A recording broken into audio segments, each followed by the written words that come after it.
Laiko koridoriuose klaidžioja keisti likimo vingiai, kurie verčia mus abejoti savo realybę.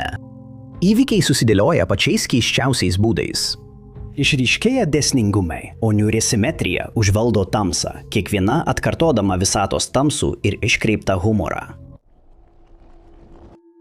Australijos glūduma yra viena iš paskutinių vietų, kurioje kas nors norėtų dingti. Tai faktas, kurį gali patvirtinti vienas vyras, 33 metų Robertas Bogutskis, kilęs iš Aliaskos. Robertas, kuris 1999 metais dirbo ugniagesiu, tais metais nusprendė keliauti į Australiją. Ir būdamas ten, jis norėjo tyrinėti garsųjį ir labai pavojingą Australijos glūdumą, sausą Australijos regioną, kuris per daugelį metų dėl negailestingos vietovės ir ekstremalių temperatūrų pareikalavo daugybę žmonių gyvybių. Kelionės metu Robertas išsinuomojo mėlyną dviratį ir išmynė į Australijos glūdumą ieškoti nuotykių. Tačiau vienu momentu jis visiškai pasiklydo. Ir dar blogiau, niekas net nenutuokė, kad jis dingo, todėl niekas jo neieškojo. Vieną dieną grupė turistų, keliavusių per Australijos glūdumą, nustebo radę mėlyną dviratį, kuris jau buvo matęs geresnių laikų. Supratę, kad dviratis čia ne vietoje, jie nusprendė apie tai pranešti valdžios institucijoms, jei kartais jis priklausytų dingusiam asmeniui. Atvykę į įvykio vietą, policininkai rado ne tik dviratį, bet ir miego reikmenis, vyriškus drabužius ir, kas labiausiai neramino, keletą tuščių vandens butelių. Jie sutiko, kad tai labai keista vieta palikti dviratį, todėl pradėjo nagrinėti neseniai užregistruotas dingusių asmenų bylas. Viešai paskelbtame vaizdo įraše matyti dviratis, drabužių ryšulys ir vandens buteliai palikti žolėtoje vietoje. Ištyrę teritoriją, tyrėjai rado pėdsakų vedančių nuo dviračio rytų kryptimi, tačiau tai sukėlė dar daugiau nerimo, nes pėdsakai vedė tiesiai į didžiąją smėlio dykumą, kur be vandens žmogus ilgai neišgyventų. Be to, kiekvienas, kuris pasiklysta šioje dykumoje, neturi jokios galimybės sulaukti pagalbos, nes čia nėra nei kelių, nei degalinių, nei gyventojų. Robertas iš esmės nuėjo pačia blogiausia kryptimi ir tyrėjai pradėjo bijoti, kad tuo metu jis jau galėjo būti žuvęs. Nepaisant to, jie pradėjo paiešką ir automobilių kolona įvažiavo į dykumą, ėdami mažai vilties rasti Robertą gyvą. Jie sekė pėdsakais kiek tik galėjo, padedami 3 labai patyrusių pėdsekių. 3 pėdsekiai buvo įsitikinę, kad jie vykdo kūno paieškos operaciją, o ne gelbėjimo misiją, ir kelias naktis jie kartu su kitais paieškos dalyviais nakvojo po žvaigždėmis Australijos dykynėje. Po 3 paieškos dienų paaiškėjo, kad tarp paliktų drabužių buvo rastas viešbučio kvitas, kuris priklausė Robertui, kuris tuo metu jau 8 mėnesius buvo Australijoje. Buvo susisiekta su jo šeima ir jie atskleidė, kad Robertas planavo praleisti 6 savaites dykumoje, bandydamas ją pereiti. Paiešką sustiprino sraigtasparniai, lėktuvai, kariškiai ir savanoriai, tačiau galiausiai ji buvo nutraukta, manant, kad Robertas yra miręs. Papildomą paiešką atliko Amerikos paieškos komanda, kuri Edgaro kalnagobriuose rado daugiau Roberto drabužių, jo bibliją, tentą ir skiepijimo dokumentus. Tada jie aptiko ženklą, kuriame ant plokščiakalnio buvo užrašytas žodis pagalba ir pastebėjo rodyklę nukreiptą į šiaurę. Sekdami šią užuominą, prireikė vos kelių minučių, kol Robertas buvo surastas. Jis buvo dehidratuotas, apsvaigęs ir beveik praradęs sąmonę, tačiau gavęs gydymą visiškai pasveiko ir po 43 dienų negailestingoje dykynėje sugrįžo pas savo šeimą. Įsivaizduokite, kaip kruopščiai planuojate ir kuriate sudėtingą sistemą pasikėsinimui įvykdyti tik tam, kad viską sugadintų taikinio atsitiktinis sprendimas pakeisti savo planus.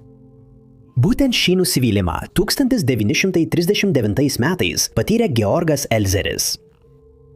Elzeris buvo 36 metų dailidė, gyvenęs mažame pietų Vokietijos miestelyje, nepriklausė jokiai komunistų grupiai ir nebuvo pernelyg politiškas. Istorikai teigia, kad Elzeris turėjo gilų teisingumo jausmą. Kai Vokietijos diktatorius atėjo į valdžią ir šalyje kilo chaosas, žudikas pradėjo rodyti mažus nepaklusnumo ženklus. Tai pasireiškė tokiais būdais kaip atsisakymas klausytis diktatoriaus kalbų. Iki 1930-ųjų pabaigos jo susirūpinimas dėl artėjančio karo pasiekė aukščiausią tašką ir jis nusprendė, kad reikia kažko imtis. Elseris pradėjo dirbti prie sprogstamojo įrenginio, kurį ketino panaudoti tam žmogui nužudyti, kurį laikė neapykantos kupinu, negailestingu ir žiauriu tironu. Elseris taip pat turėjo pakeisti savo pasipriešinimo taktiką ir pradėti klausytis transliacijų, tačiau tik tam, kad sužinotų apie kitą savo taikinio žingsnį. Jis sužinojo, kad diktatorius planuoja pasakyti savo metinę kalbą 1939 m. lapkričio 8 d. Miuncheno alaus salėje. Renginys turėjo paminėti ankstyvus sunkumus, su kuriais susidūrė pajėgos 20 metais. Vadas taip pat pasinaudotų šią progą, kad pašieptų savo priešus ir pasigirtų karo pradžia. Savaitėmis iki šio renginio žudikas ėmėsi veiksmų. Jis surinko ir slapta, nepastebėtas, pastatė savo sprogstamąjį įtaisą salėje. Atėjo renginio diena, o laikmačio tiksėjimas slopino kamštinę dėžutę. Todėl jis liko nepastebėtas, kai lyderis užėmė savo vietą prie tribūnos. Aukščiausi pareigūnai stovėjo už jo ir ištikima auditorija priešais buvo visiškai nežinantys apie netoliese slypintį klastingą įtaisą. Diktatorius paprastai pradėdavo savo kalbą tuo pačiu metu kiekvienais metais, tačiau šį kartą jis nekantravo grįžti į Berlyną. Jis norėjo susitikti su savo kariniais planuotojais, nes Antrasis pasaulinis karas dar tik prasidėjo. Kalba prasidėjo kaip įprasta, tačiau lyderis netikėtai ją nutraukė anksčiau, išeidamas net 13 minučių anksčiau. Žinoma, žudikai to dar nežinojo. Praėjus 13 minučių, kai salė ir gatvės vis dar šurmuliavo, sprogo sprogmuo. 8 žmonės neteko gyvybių, tačiau tarp jų nebuvo nė vieno karo vado. 2014 metais 30-metė Shannon Lee Fraser dingo po ginčo su savo sužadėtiniu Hitu Cassidy'u prie Golden Hole maudynių vietos Queenslande, Australijoje. Vaikščiodama aplinkinėme miške, kuris garsėja pavojingais gyvūnais, tokiais kaip krokodilai ir gyvatės, Shannon supykusi pasišalino. Hitas jos ieškojo 3 valandas, kol grįžo pas grupę ir iškvietė policiją. Buvo nedelsiant pradėta paieškos operacija, tačiau sudėtingas reljefas trukdė paieškoms.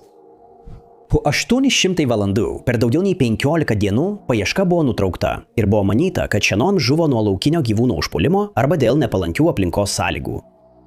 Tačiau jau kitą dieną bananų augintojas Bredas Finchas pamatė, kaip Shannon išėjo iš miško netoli maudymosi vietos.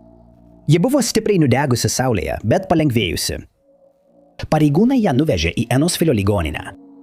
Shannon, kaip pranešama, išgyveno gerdama vandenį, gaudydama žuvis ir kartais valgydama vabzdžius, dėl ko neteko 17 kg svorio, patyrė dehidrataciją ir turėjo pūslių bei rakščių pilnas pėdas.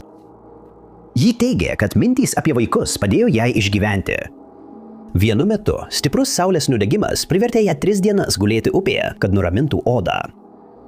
Nors policija iš pradžių įtarė, kad visa tai galėjo būti apgaulė, prasta jos būklė, kai ji buvo rasta, privertė pareigūnus atsisakyti bet kokių galimų kaltinimų. Jeffersonas Davisas, gimęs Kristiano apygardoje, Kentukyje, visą Amerikos pilietinio karo laikotarpį, kuris prasidėjo 1861 metais ir truko 4 metus, buvo Konfederacinių Amerikos valstijų prezidentas. Jeffersono prezidentavimą lydėjo prieštaringi sprendimai, svarbūs įvykiai, tačiau jį taip pat sekė keistas sutapimas, kuris, galima sakyti, sekė jį visur, kur tik jis eidavo, ir tai visiškai tiesioginė prasme.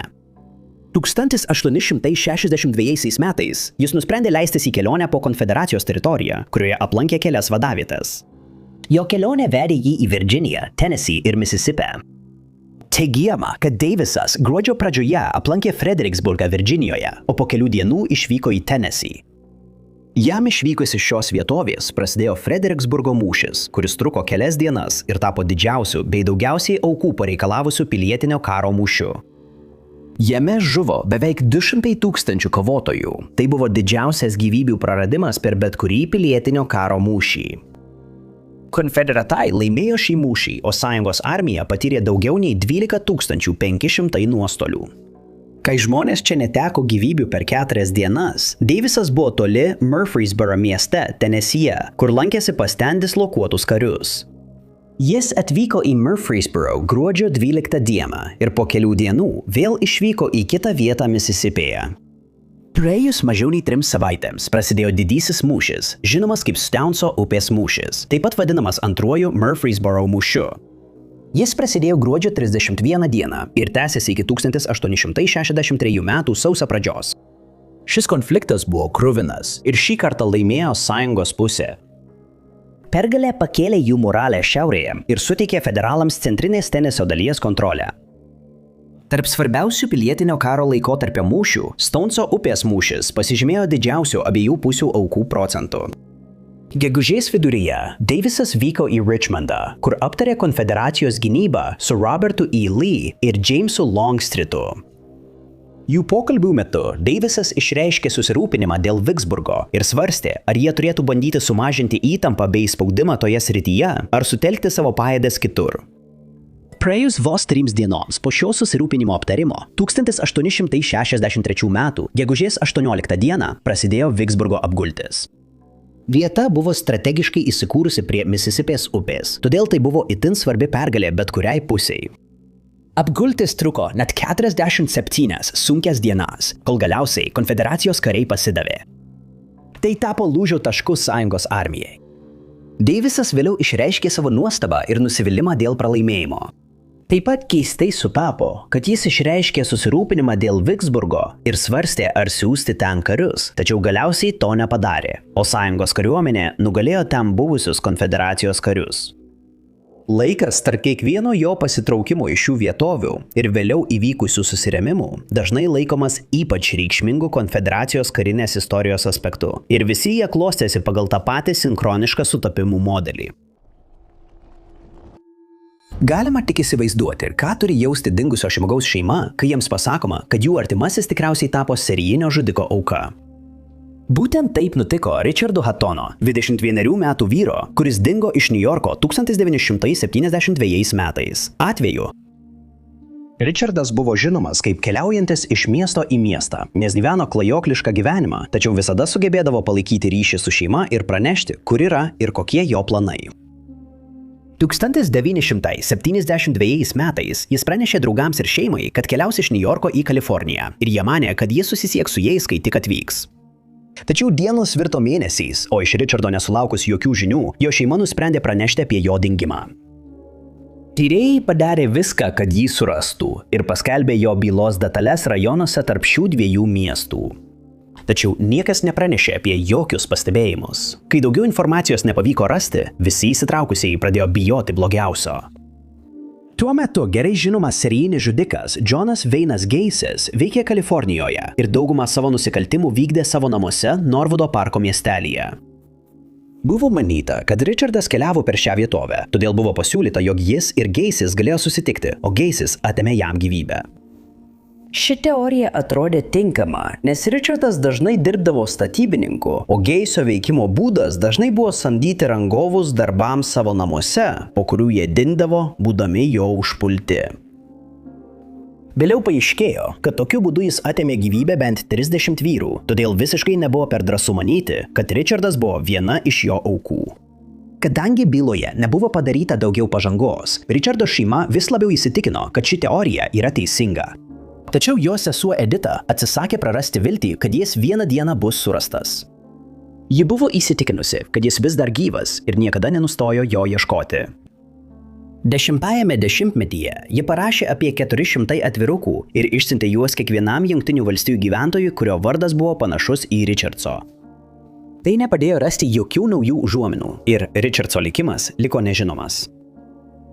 Tada, 2011 metais, Kuko apygardos šerifo biuras paskelbė, kad jie tęsia tyrimą dėl Gacy'o nusikaltimų ir bando nustatyti 8 žmonių, kurių gyvybės jis atėmė, tapatybės. Edita greitai sureagavo ir paaiškino Richardso bylą tyrėjams. Ji pateikė savo DNR mėginį ir kai jis buvo palygintas su 8 nenustatytais aukomis, paaiškėjo, kad jis nesutampa, o tai reiškia, kad Richardsas vis dėlto nebuvo Gacy'o auka. Šerifo biuras nusprendė padėti Richardso šeimai jo paieškose, kad jie galėtų rasti ramybę po visų tų metų, kai jis buvo dingęs. Jų paieškos galiausiai nuvedė juos į kaimišką Montanos vietovę ir visų nuostabai Richardsas buvo ten rastas. Jis net nenutokė, kad buvo paskelbtas dingusiu, tačiau, kaip sakoma, labai apsidžiaugė sužinojęs, jog jo šeima vis dar jo ieškojo, nepaisant to, kad jis nepalaikė su jais ryšio ir nepatikino jų, jog yra gyvas ir sveikas. Prieš loterijų žaidimų legalizavimą visame pasaulyje, Jungtinių valstijų piliečiai buvo priversti užsiimti nelegaliu lošimu. Vienas iš tokių pinigus ryjančių lošimų buvo skaičių žaidimas. Dauguma žaidėjų buvo iš mažas pajamas gaunančių sluoksnių, trokštantys ir desperatiškai siekiantys laimėti didelę pinigų sumą, išleisdami savo pačių pinigus. Skaičių žaidime žaidėjas turėdavo pastatyti sumą mažesnę nei $1 ir pasirinkti savo 3 skaitmenų skaičių nuo 0 iki 9. Laimintis žaidimo skaičiai būdavo traukiami iš šaltinio, kurio organizatoriai nekontroliavo, taip užtikrinant sąžiningą žaidimą. Tikimybė laimėti pagrindinį prizą yra 999 prieš 1. Laimėtojui būtų išmokėta 540 už vieną, o priėmęs statymą tarpininkas gautų 60 vienetų. Lažybininką vilioja mintis, kad 10 centų rizika gali atnešti $54. Nelegalaus skaičių žaidimo organizatoriai taip pat didelę dalį surinktų pinigų išleisdavo policijai papirkti, kad apsisaugotų nuo arešto. 1958 metų rugsėjo 17 dieną Manhattano skaičių žaidime daugelis žaidėjų statė už tą patį numerį. Tas numeris buvo 932. Kai organizatoriai paskelbė laimėjusių skaičius, daugelis buvo šokiruoti sužinoję, kad iškrito būtent šis numeris. Dėl to tūkstančiai žmonių laimėjo ir organizatoriai turėjo kiekvienam jų sumokėti. Priežastis, kodėl tiek daug žmonių pasirinko šį numerį, buvo ta, kad tuo metu jis dažnai pasirodydavo laikraščiuose, nes buvo susijęs su tragedija. 2 dienos prieš lažybų numerių paskelbimą įvyko viena tragiškiausių geležinkelio katastrofų New Jersey istorijoje. 1958 m. rugsėjo 15 d. dyzelinis priemiestinis traukinys važiavo Central Railroad linija. Jis išvyko iš Bayhead ir važiavo į Jersey City. Kad pasiektų tikslą, traukiniai turėjo kirsti 4 bėgių Niuarko įlankos pakeliamąjį tiltą. Būtent šioje maršruto vietoje įvyko nelaimė.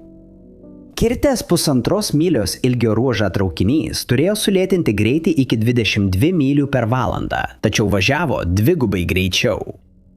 Dar labiau situaciją apsunkino tai, kad keleiviai net nenutokė, jog tiltas, kuriuo jie važiavo, buvo iš dalies atidarytas, kad pro jį galėtų praplaukti kasimo barža. Signalai buvo įjungti per lėtai, o bandymai sustabdyti traukinį buvo bevaisiai. Greitai judantis traukinys pralėkė pro 3 signalinius ženklus ir atsitrenkė į nuvažiavimo nuo bėgių įtaisą, kuris turėjo būti paskutinė saugumo priemonė, sustabdanti traukinį nuo kritimo į įlanką. Deja, šis automatinis įrenginys taip pat nesuveikė ir 2 lokomotyvai nugarmėjo į drumzliną vandenį 12 metrų žemiau, netrukus po jų sekė ir 2 vagonai. Vagonai nuskendo, o ant bėgių krašto kabėjo 3 vagonas, numeris 932. Po 2 valandų jis nuvirto į vandenį. Per tas 2 valandas žiniasklaida užplūdo teritoriją ir fotografavo nuolaužas, kai numeris 932 kabėjo šonu nuo bėgių, kybodamas virš tamsių vandenų. Kitą dieną šios nuotraukos pasirodė Jersey Journal, Daily News ir Associated Press, o dar po 2 dienų skaičių lošime. Niūrus vaizdas ir šiurpų skaičiai tapo sėkmingu sutapimu lažybininkams. 1987 m. balandį Majango apskrityje Kinijoje Sishi Xiaorong netikėtai dingo. Vietinis mėsininkas Teng Ching Xiao buvo apklaustas, o policija pradėjo įtarti, kai jis negalėjo paaiškinti jos dingimo. Nors įrodymų nebuvo, tyrėjai įtarė, kad Tangas buvo susijęs su tuo. Jų teorija sustiprėjo, kai netoliese esančioje upėje buvo rasti neatpažinti moters palaikai. Policija iš karto manė, kad palaikai priklauso Ši. Ir dokumentai rodo, kad jie tikrai juos taip identifikavo. Tangas buvo suimtas, jis tvirtino esąs nekaltas ir neigė kada nors pažinojęs Šį. Tačiau policija tvirtino, kad Tangas ir Ši prie upės turėjo intimių santykių, o Tangas ją nužudė po to, kai ji pavogė jo pinigus. Jie buvo įsitikinę, kad jis sukapojo kūną ir teigė, kad tai padarė profesionalas, pavyzdžiui, mėsininkas. Tangas buvo pripažintas kaltu ir nuteistas mirties bausme po to, kai buvo priverstas prisipažinti. Tai dažna problema kaimiškoje Kinijoje. Jam mirties bausmė buvo įvykdyta 1989 metais. Byla buvo laikoma uždaryta iki 2005 metų rugpjūčio, kai pasirodė šokiruojanti žinia, kad Ši buvo suimtas dėl kaltinimų narkotikais. Gyvas? Ji paaiškino, kad tą dieną, kai dingo, buvo pagrobta ir išvežta į Šandongo provinciją, kur buvo priversta tekėti. Ji patvirtino, kad ji ir Tangas buvo nepažįstami. Tangui buvo neteisingai įvykdyta mirties bausmė už nusikaltimą, kurio nepadarė, nors vis dar nežinoma, ar jo nuosprendis buvo panaikintas po mirties. Rutherfordas B. Heisas, 19-asis Jungtinių valstijų prezidentas, buvo tas asmuo, kuris užbaigė pokario rekonstrukcijos laikotarpį pietuose. Jis taip pat bandė nustatyti naujus sąžiningumo standartus po 8 metus trukusios korupcijos Vašingtone.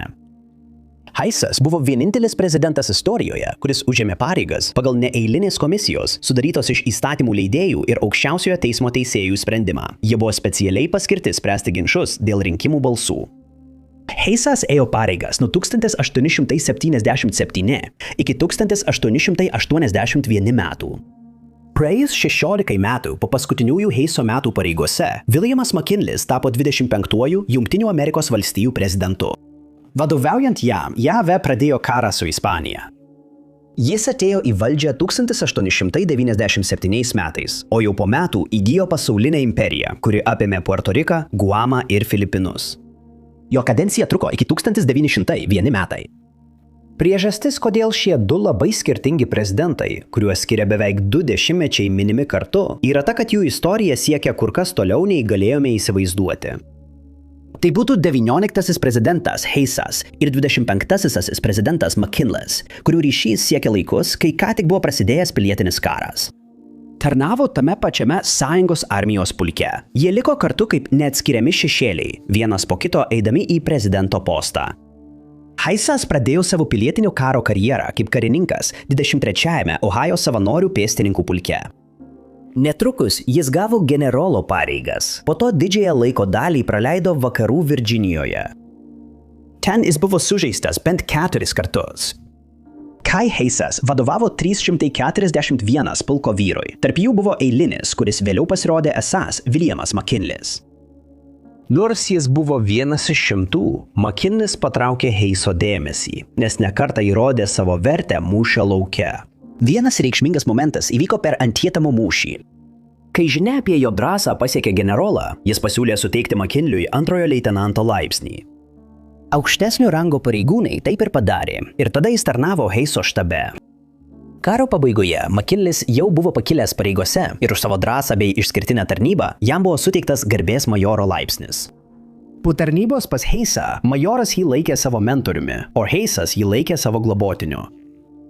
Nuo tada užsimezgė visą gyvenimą trukusi politinė ir asmeninė sąjunga, nepaisant retkarčiais pasitaikančių nesutarimų.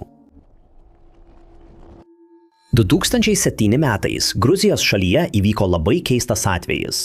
Ir tai buvo susijęs su piemeniu vardu Laša Čiupikašvilis, kuris dingo įtartinomis aplinkybėmis. Tais metais nenustatytą dieną Laša prižiūrėjo avių bandą, kai dėl nežinomų priežasčių jį užpuolė vyras vardu Aleksejus Bakutovas. Manoma, kad šie 2 vyrai susiginčijo. Ginčas peraugo į konfliktą ir vienu momentu Aleksejus paėmė didelę medžio šaką, kurią užpuolė Lašą, trenkdamas jam į galvą. Kai po užpuolimo kelias dienas nepavyko su juo susisiekti nei vienam pažįstamam, buvo manyta, kad jis dingo be žinios ir policijoje buvo pradėta byla.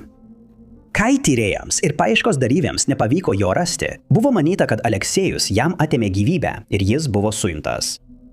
Vėliau byla buvo perkvalifikuota, nes buvo manoma, kad Aleksejus iš anksto suplanavo nusikaltimą ir atsikratė Lašos palaikų po to, kai atėmė jam gyvybę.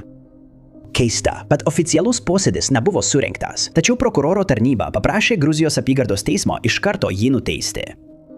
Žinoma, nebuvo jokios galimybės sužinoti, ar Lašos gyvybė buvo atimta, ar jis tiesiog dingo be žinios, nes palaikų nebuvo rasta.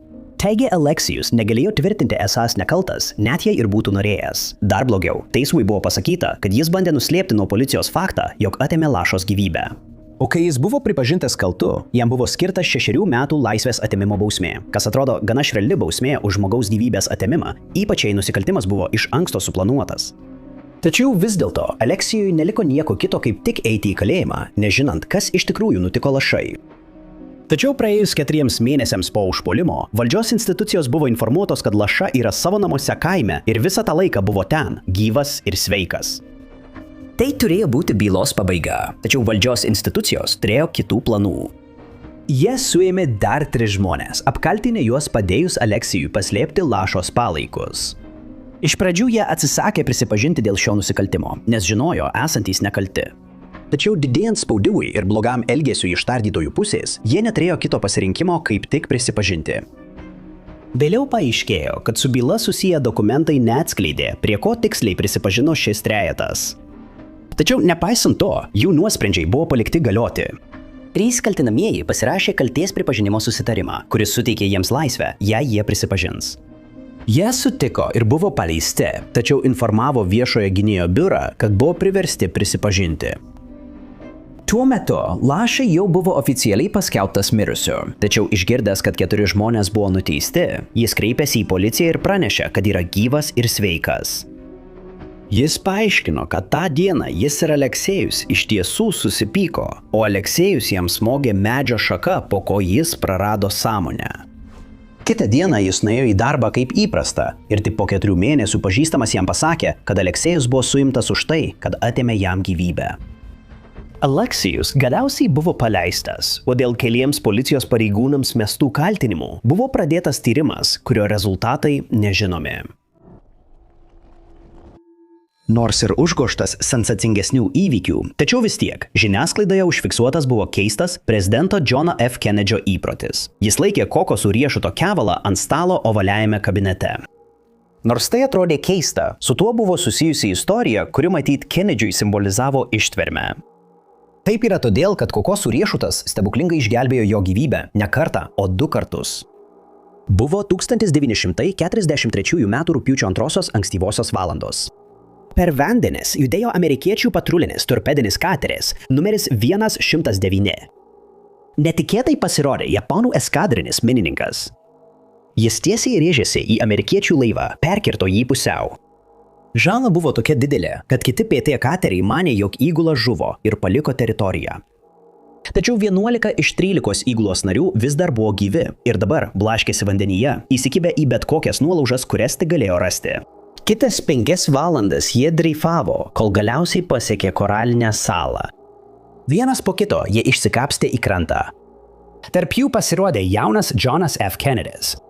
Jis taip pat buvo valtyje, tarnavo jaunesniuoju leitenantu. Jis buvo vienas iš 11 išgyvenusiųjų, kuriems pavyko pasiekti krantą. Kurį laiką jis plaukdavo į jūrą, tikėdamasis sustabdyti pro šalį plaukiančią laivą, bet nei vienas nepasirodė. Mažoje saloje buvo mažai maisto, išgyventi buvo galima tik iš kokosų. Po vieno plaukimo vandenyje 26 metų Kennedys pasijuto blogai, o pasiekęs krantą jis godžiai valgė kokosus, kurie padėjo jam atgauti jėgas.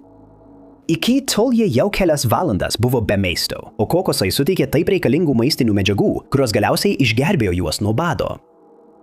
Įgula greitai suprato, kad jiems teks keliauti į didesnę salą, kur galbūt ras vietinių gyventojų, galinčių jiems padėti. Artimiausias kelias dienas Kryžiaus saloje vyrai bandė stabdyti pro šalį plaukiančius laivus, tačiau nesulaukė jokios pagalbos. Jie maitinosi ir šios salos kokosais, kol galiausiai sulaukė pagalbos. 2 Saliamono salų gyventojai plaukė pro šalį kanoje, kai Johnas Kennedys ir įgula šaukė nuo kranto ir mojavo rankomis. Vietiniai sustojo ir nukreipė savo kanoją link kranto. Johnas Kennedys paklausė jų, ar jie galėtų perduoti žinutę Amerikos pajėgoms esančioms kitoje saloje, ir jie sutiko. Johnas Kennedys paėmė kokoso luobą ir aštrų daiktą, bei pradėjo raižyti į plaukuotą kokoso luobą. Tai buvo žinutė, kurioje buvo parašyta: Naro ISL, vadas, vietinis žino vietą. Jis gali vairuoti, 11 gyvų, reikia mažos valties, Kennedys. Salos gyventojai ištesėjo savo pažadą ir perdavė žinutę leitenantui Artūrui Evansui, kuris stebėjo Gomų salos pakrantę. Vėliau buvo išsiųsta maža valtis, o įgula irklavo į Gomų. Iš ten kitas torpedinis kateris nuplukdytų juos atgal į Rendovą. Praėjus 2 dešimtmečiams po šio išbandymo, jaunesnysis leitenantas buvo išrinktas Jungtinių Amerikos valstijų prezidentu, kas galbūt niekada nebūtų įvykę, jei ta žinutė nebūtų buvusi užrašyta ant vienos iš mažiausiai tikėtinų priemonių – kokoso riešuto. 1994 metais Kinijos Hubėjaus provincijoje dingusios Zhang Ziyu bylos eiga per daugelį metų patyrė daug posūkių ir vingių, o jos pasekmė buvo rimta teismo klaida. Tiksli dingimo data šaltiniuose nenurodoma, tačiau žinoma, kad jis staiga dingo 1994 metų pradžioje. Ji buvo ištekėjusi už 28 metų vyro vardu Shi Chung Chenglin, kuris sirgo neįvardyta psichikos liga ir jo gyvenimas netrukus pasisuko blogyn.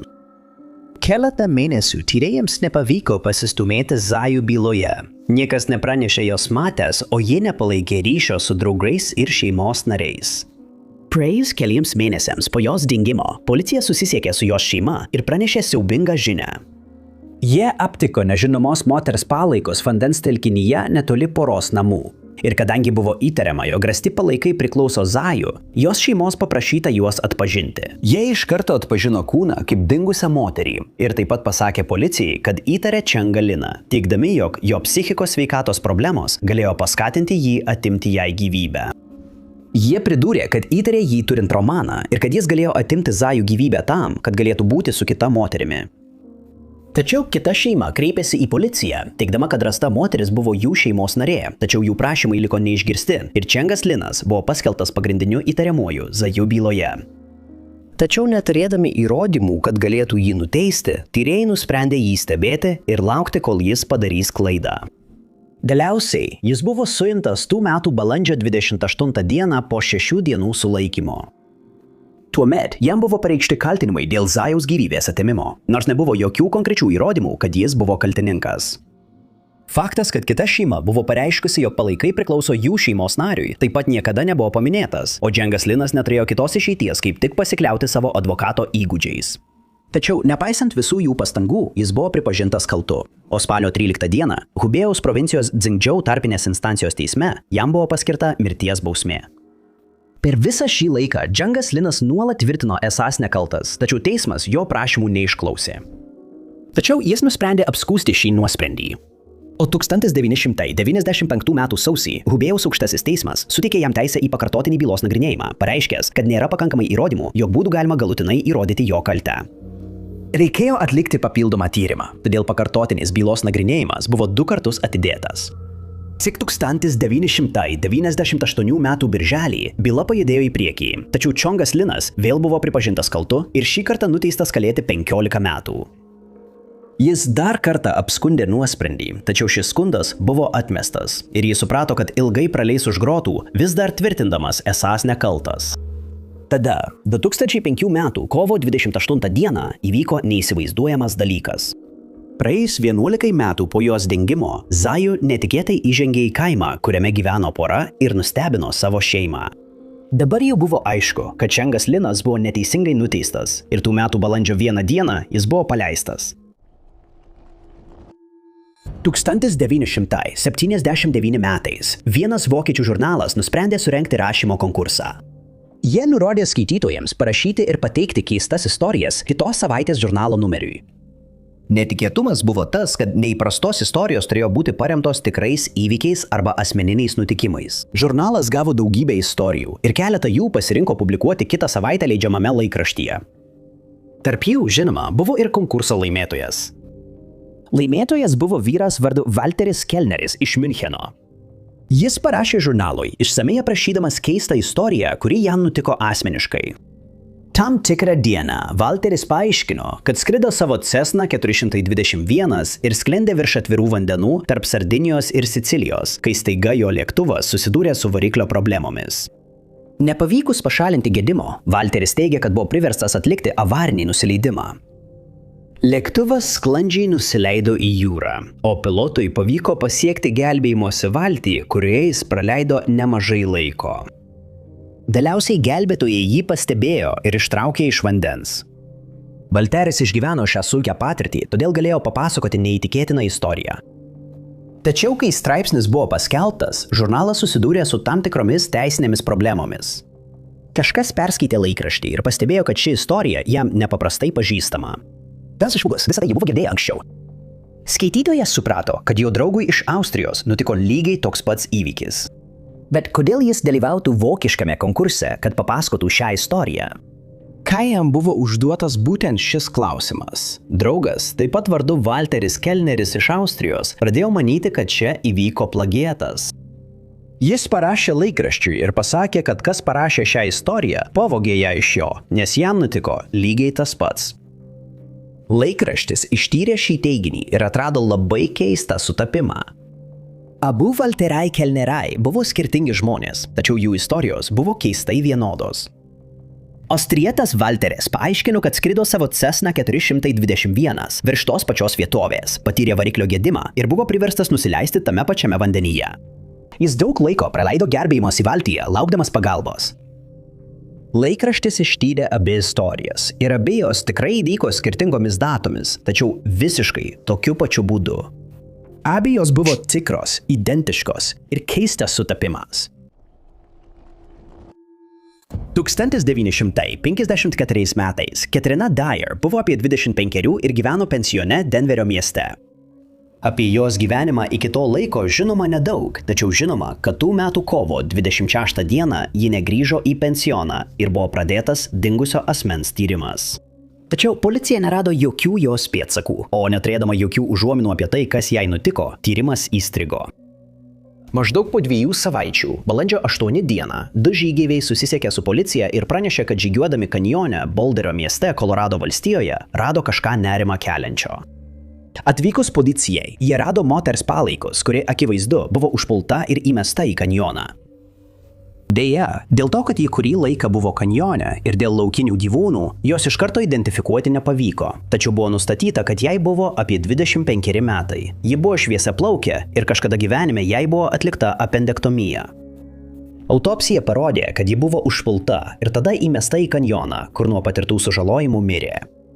Daugiau jokių įrodymų nerasta, o moters užpuolikas taip ir nebuvo nustatytas. Tyrėjai padarė viską, ką galėjo, kad nustatytų moters tapatybę, lygindami jos fizinius bruožus su dingusių moterų duomenimis, tačiau nesėkmingai. Jos DNR ir dantų atspaudai buvo išsaugoti tikintis, kad vieną dieną jie padės nustatyti jos tapatybę. Tuo tarpu buvo nustatytos 2 panašių fizinių bruožų moterys, kurios galėjo būti ta nežinomos tapatybės moteris. Pirmoji buvo Twila Embry, kuri dingo iš Nebraskos po aštraus ginčo su savo tėvais. Apie jos dingimą buvo pranešta tik po metų, o vėliau buvo manoma, kad ji pabėgo į Los Andželą, norėdama pabėgti nuo smurtaujančio tėvo. Antroje buvo Katerina Ferran Dyer. Paaiškėjo, kad ji gyveno pensione, kol vyko skyrybos, kurias paskatino jos vyro sužinojimas apie jos romaną su kitu vyru, nuo kurio ji pastojo. Jos tuometinis vyras iš karto ją išvarė iš namų, palikdamas ją be pragyvenimo šaltinio, nes vyras, su kuriuo ji turėjo romaną, buvo vedęs. Jis atsisakė pasirūpinti Katerina ir jos vaiku, o šie įvykiai stipriai paveikė jos psichinę būklę.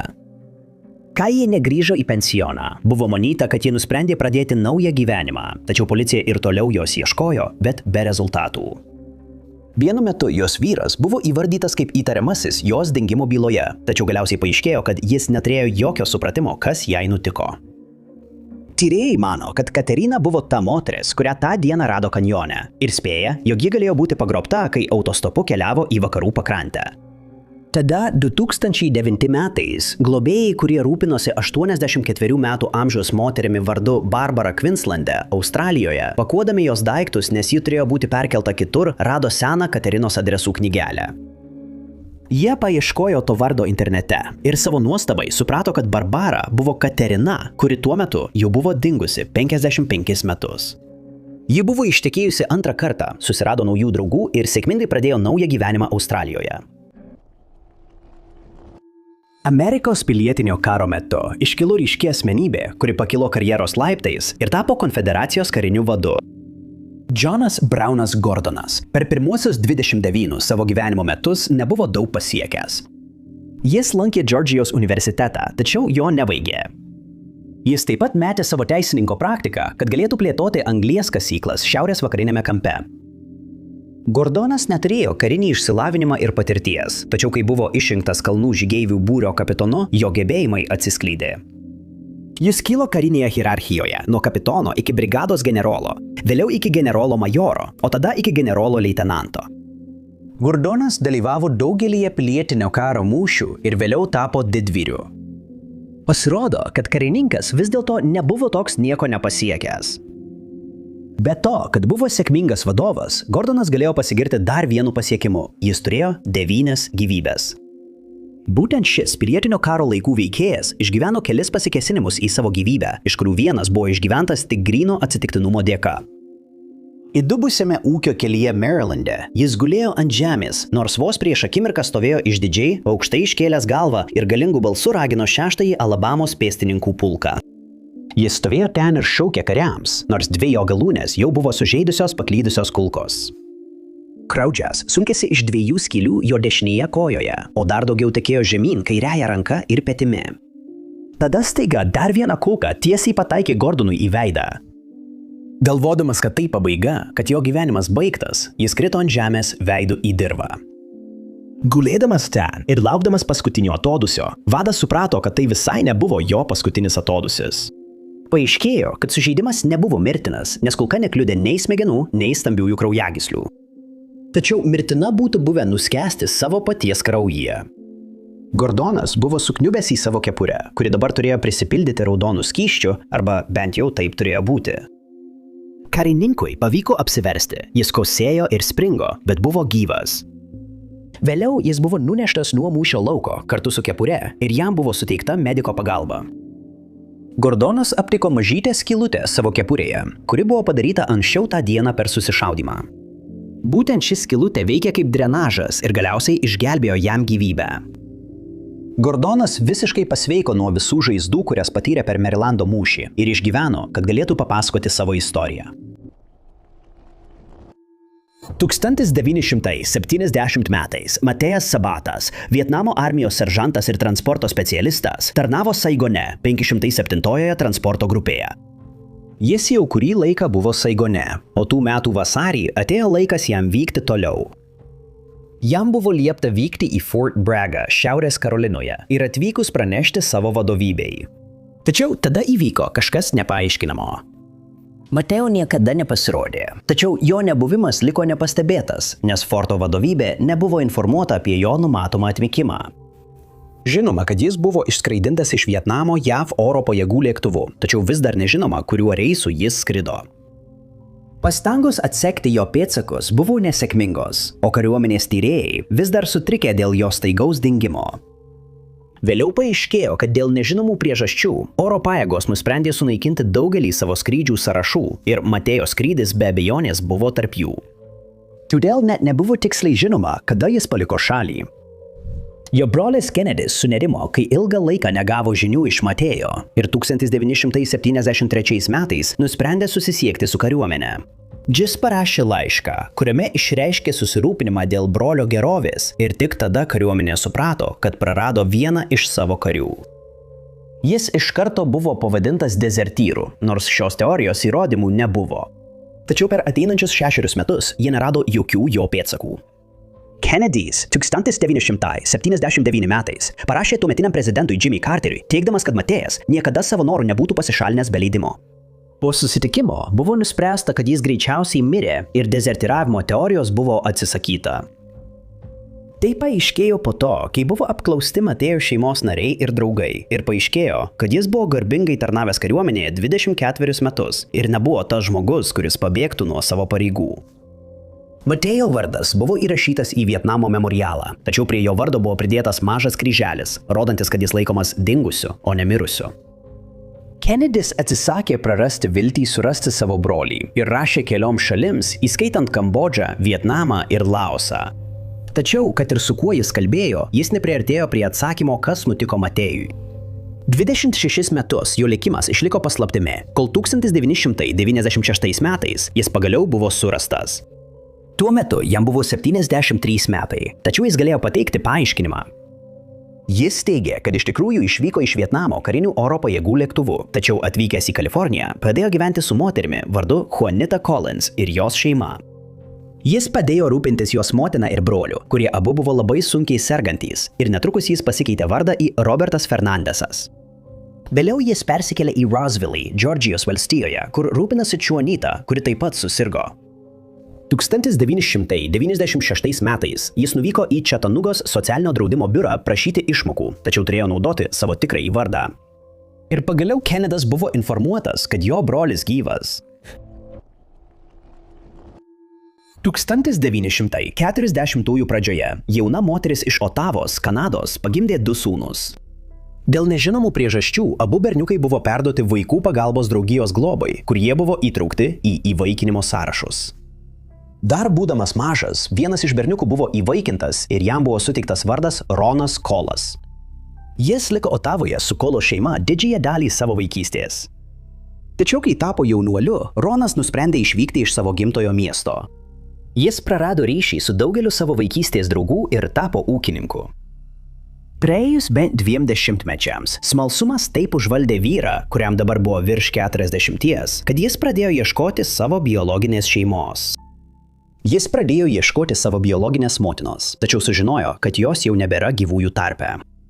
Nepaisant to, jis netrukus sužinojo, kad turi ir brolį, ir seserį, o jų paieškos tęsiasi dar 25 metai. Ieškodamas, Ronas susisiekė su savanorių grupe, žinoma kaip Parent Finders Ottawa. Metų metus ši organizacija skyrė dėmesį šiai bylai, naršydama įrašus, dokumentus ir DNR, bandydama surasti dingusius brolius ir seseris. Tik 2013 metais šios pastangos pagaliau davė vaisių. Tais metais organizacija nustatė vieną iš brolių ir seserų, Rono brolį. Gavęs Duncano kontaktinius duomenis, jis sužinojo, kad jo biologinis brolis gyvena Gernčio saloje, Lamanšo sąsiauryje. Vardas Duncanas Cummings Ronui skambėjo taip pažįstamai, kad jis tiesiog privalėjo su juo susitikti ir niekas nebūtų tikėjęsis to, kas nutiko vėliau. Vardas jam buvo pažįstamas, nes Duncanas Cummingsas buvo Rono Kolo vaikystės draugas. Jie du kartu lankė pradinę mokyklą ir buvo draugai didžiąją dalį mokyklos metų. Juodai balta dviejų berniukų nuotrauka, kurie vienas laiko paplūdimio kamuolį, o kitas dėvi beisbolo kepuraitę Otavos paplūdimyje, liudijo šią draugystę. Tas, kuris laikė kamuolį, buvo Ronas, o kitas buvo Duncanas. Jie buvo geri draugai iki 13 metų, kai Ronas persikėlė į Saskačevaną, o Duncanas į Guernsey. Tada ne vienas iš tų berniukų to nežinojo, bet jie buvo ne tik draugai, jie buvo broliai, kurie nors ir buvo išskirti gimus, vis tiek sugebėjo kartu užaugti keisto atsitiktinio sutapimo dėka.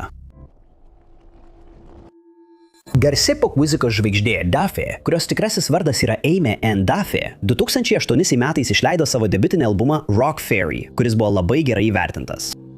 Jis buvo parduotas 9 milijonais egzempliorių visame pasaulyje. Ir kai jos antrasis albumas Endlessly buvo paruoštas išleidimui, ji jau buvo tapusi žvaigždė. Tačiau gerbėjai pastebėjo kažką keisto tarp šių dviejų albumų išleidimo metų. Kurį laiką po Rock Fairy išleidimo, ji regis tapo atsiskyrėlė, nes nebuvo matoma viešumoje ir žmonės pradėjo spėlioti, kad ji sprendžia asmenines problemas. Ši nuomonė buvo suprantama, nes pasak jos vadybininko, Duffy buvo priblokšta savo sėkmės masto. Ji užaugo mažame Velso kaimelyje, o staiga tapo pasauline pop žvaigžde. Tačiau tai, kas jai iš tikrųjų nutiko, buvo kur kas baisesnė. Ir savo interneto svetainėje paskelbtame įraše Duffy paaiškino, kodėl ji taip ilgai buvo dingusi. Nors ji nenurodė, kada prasidėjo jos išbandymai, Duffy atskleidė, kad viskas prasidėjo jos gimtadienį, netrukus po debiutinio albumo išleidimo. Ta diena ji vakarieniavo restorane ir būtent ten kažkas įpylė į jos gėrimą nelegalios medžiagos. Po to ji buvo pagrobta ir visą mėnesį laikyta apsvaiginta. Ir kai ji pagaliau kiek prasiblaivė, suprato, kad yra svetimoje šalyje. Pirmas dalykas, kurį ji prisimena, tai kaip atgavo sąmonę automobilio gale. Tada ją pagrobėjas nuvežė į viešbutį, kur dažnai grįždavo į kambarį ir ją prievartaudavo. Ji bijojo dėl savo gyvybės ir neturėjo kito pasirinkimo, kaip tik paklusti vyro įsakymams. Pavyzdžiui, jai buvo leista eiti tik jam iš paskos.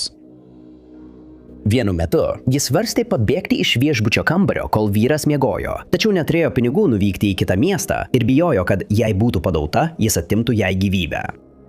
Tada, dėl neaiškių priežasčių, vieną dieną vyras jai pasakė, kad jie skris namo. Jie įlipo į lėktuvą ir grįžo į Velsą. Po to pagrobėjas nuvežė Duffy į jos namus. Tačiau ten jis dar mėnesį laikė ją apmarintą, kelis kartus grasindamas atimti jai gyvybę. Vyras galiausiai išėjo, o dainininkė pasipasakojo policijos pareigūnei po to, kai viena jos draugė rado ją namuose apdujusią ir sutrikusią, ir kai kažkas jai artimas pagrasino paviešinti jos išgyvenimus per šantažo schemą. Nors jie atsisakė įvardyti savo pagrobėją ir šalį, kurioje buvo laikoma, šią informaciją ji pateikė policijai. Tačiau ši informacija nebuvo paviešinta, tikėtina, kad dėl vykstančio tyrimo. Karlas Jungas buvo šveicarų psichologas ir psichiatras, analitinės psichologijos pradininkas.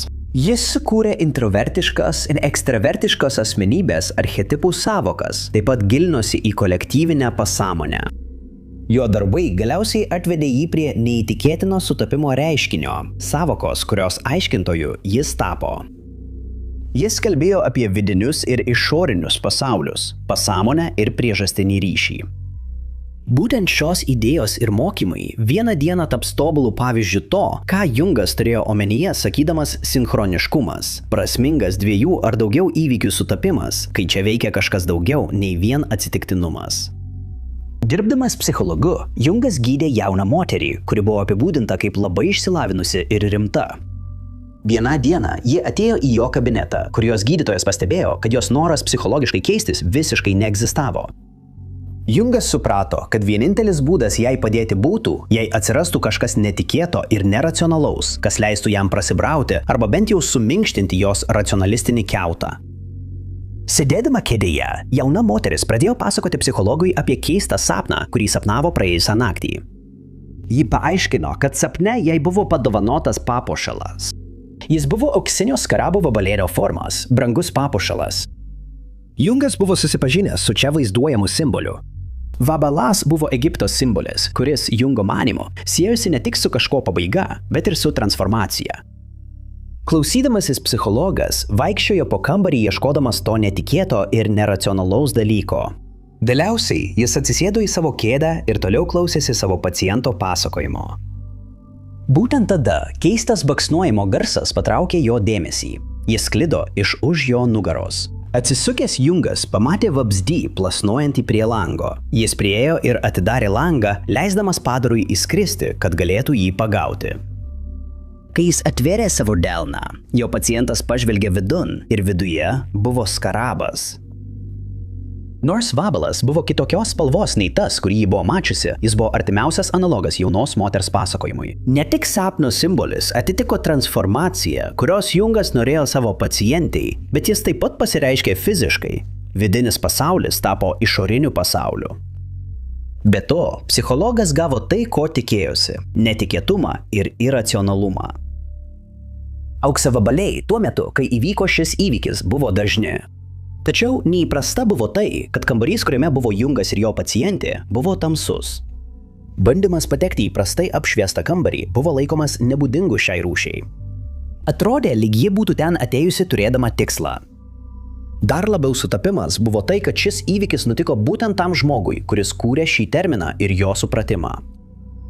Pamačiusi vabalą, pacientė buvo nustebinta ir dabar klausėsi savo gydytojo, kuris po to, kai jai parodė skarabėjų, atrodė tarsi magas.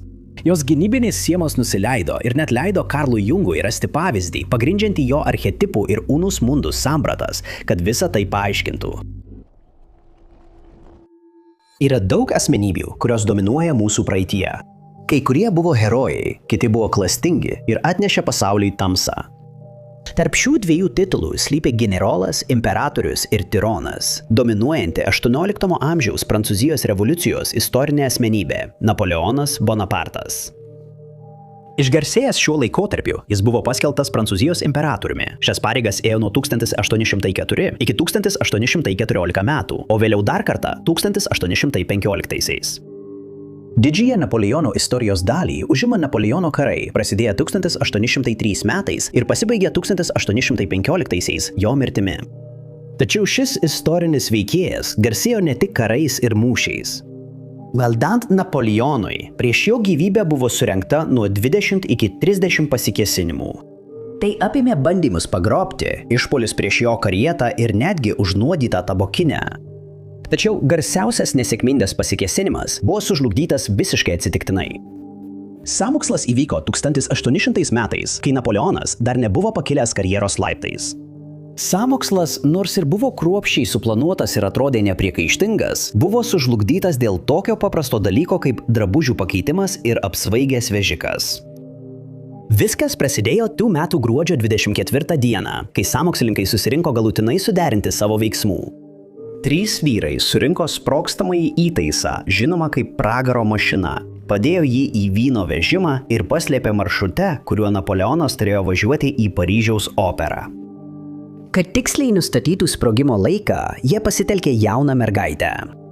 Jie liepė jai saugoti vežimą ir kai tik pamatys kavalerijos palydą, ji turėjo paimti arklį už vadžių. Sąmokslininkai tikėjosi, kad Napoleono karieta atvyks po minėtos palydos, o tai būtų ženklas, kada reikės uždegti paraką. Tačiau tą dieną anksti ryte generolo žmona Žozefina sukėlė šiek tiek vėlavimo, bandydama apsigobti naujų šalių, kol vežikas laukė keleivių. Napoleono karietos vežikas, kaip teigiama, išgėrė kelis gurkšnius alkoholio. Galiausiai jie buvo pasiruošę. Napoleonas įsėdo į savo karietą, o Žozefina sekė iš paskos. Kadangi jie jau vėlavo, Napoleono vežikas pradėjo važiuoti greičiau ir ėmė vingiuoti bei blaškytis po kelią, kai tie keli anksčiau išgerti gurkšniai galiausiai jį paveikė. Jis aplenkė kavaleriją ir dabar artėjo prie paslėpto sprogmens. Tačiau karieta artėjo per greitai, o jaunoji mergina davė signalą per vėlai. Vienas iš vyrų uždegė paraką ir sprogimas nuaidėjo per visą apylinkę, tačiau tarp žuvusiųjų Napoleono nebuvo. Jis pravažiavo vežimą vos akimirką prieš sprogimą. Sprogimas tik išdaužė jo vežimo langus. Žozefina taip pat liko nenukentėjusi. Ji pateko į sprogimo zoną vos po Napoleono, o už jos sekė kavalerija. Kol generolas ir jo žmonės nenukentėję, tęsė kelionę į operą. To paties negalima pasakyti apie praeivius. Mažiausiai tuzinas žmonių buvusių netoliese žuvo, tarp jų ir jaunoji Mary Ann bei arklys stovėjęs prie vežimo. Tirti pagrobimo bylą turi būti labai įtempta patirtis, nes ne tik pagrobtas žmogus, bet ir jo šeima pasikliauja pareigūnais, kad jų artimasis būtų grąžintas gyvas. Tačiau net jei byla baigėsi tuo, kad pagrobtas žmogus yra išgelbėtas, jam vis tiek tenka susidurti su trauma, kurią patyrė pagrobėjų rankose. O kai kuriais atvejais jie niekada visiškai neatsigauna. Nguyen Thi Van, kilusi iš Hanojaus, Vietname. Niekada nepamirš to, kas jai nutiko po to, kai ji ir dvi jos draugės buvo pagrobtos 1992 metais. 21 metus jos šeima neturėjo jokios žinios, kas jai nutiko, bet vieną dieną ji sugrįžo. Prieš pagrobimą Van daugiausia laiko leido su draugais, nes buvo labai populiari, o jos mokslai pradėjo kentėti. Tai nepatiko jos tėvams ir vieną 1992 metų naktį jos mama nusprendė padaryti tai, dėl ko gailėsis daugiau nei 20 metus. Per lemtingą naktį Van buvo išėjusi su draugų grupe ir praleido grįžimo namo laiką, bet tai nebuvo pirmas kartas. Ji grįžo į šeimos namus tik po vidurnakčio ir norėdama pamokyti dukrą, jos mama atsisakė atidaryti duris. Van neturėjo kito pasirinkimo, kaip tik ieškoti, kur praleisti naktį ir galiausiai ji nuėjo į karaokės barą, kur jos draugai vis dar leido laiką. Ten prie jos priėjo moteris vardu Tan, kurios ji niekada anksčiau nebuvo mačiusi ir jos pradėjo kalbėtis. Ji įtikino Van ir jos draugus kartu su ja nueiti į kitą karaokės barą Langsone. O ten atėjus, grupė pradėjo dainuoti dainas ir gerti. Tai buvo paskutinis dalykas, kurį Van ir jos draugės prisiminė. Kitą rytą jos pabudo ir siaubingai suprato, kad jau nebėra Vietname.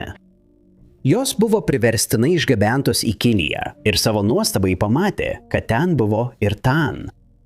Tačiau greitai tapo aišku, kad Tan bendradarbiauja su pagrobėjais ir ji pasakė Van bei jos draugėms, kad jos bus ištekintos už kinų vyrų, kuriems yra nuo 70 iki 80 metų. Kai Van atsisakė, ją sumušė ir galiausiai jos neturėjo kito pasirinkimo, kaip tik sutikti. Van iš baimės galiausiai ištekėjo už 40 metų vyrą, o po metų pastojo.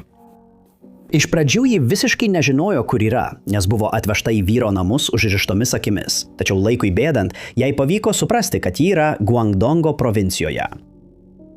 Ji bandė pabėgti 3 kartus, tačiau kiekvieną kartą buvo pagauta ir žiauriai sumušta. Tačiau jai pavyko susidraugauti su vietnamiečiu sunkvežimio vairuotoju, kuris dirbo netoliese esančiame ūkyje ir išgirdęs jos istoriją, jis nusprendė padėti. Jis ir dar 4 sunkvežimių vairuotojai sugebėjo slapta išvesti Van iš namo ir įsodinti ją į vieną iš sunkvežimių, kuris vežė kiaules. Kai jie buvo nutolę maždaug 40 mylių nuo namo, jis išlaipino ją iš sunkvežimio ir iškvietė taksi. Jis ir kiti sunkvežimių vairuotojai liko su Van, o likusieji 4 elgėsi kaip jos asmens sargybiniai. Galiausiai ji ir sunkvežimio vairuotojas liko vieni, apie 3 mėnesius prašydami maisto ir pinigų, kad išgyventų. Vieną dieną taksi vairuotojas jų pasigailėjo ir nemokamai pervežė juos per sieną. Praėjo jau 21 metai nuo jos dingimo ir neįtikėtina, bet grįžusi į Hanojų, ji netikėtai sutiko savo dėdę. Tuo metu ji jau buvo oficialiai paskelbta mirusia, todėl jos šeima buvo nepaprastai laiminga sužinojusi, kad ji gyva. Labai jums ačiū, kad žiūrėjote. Jei jums patiko šis vaizdo įrašas, būtinai paspauskite patinka mygtuką. Taip pat nepamirškite prenumeruoti ir paspausti pranešimų varpelio, kad nepraleistumėte mūsų būsimų įkelimų. Mano vardas Top 5 Unknowns ir pasimatysime kitame vaizdo įraše.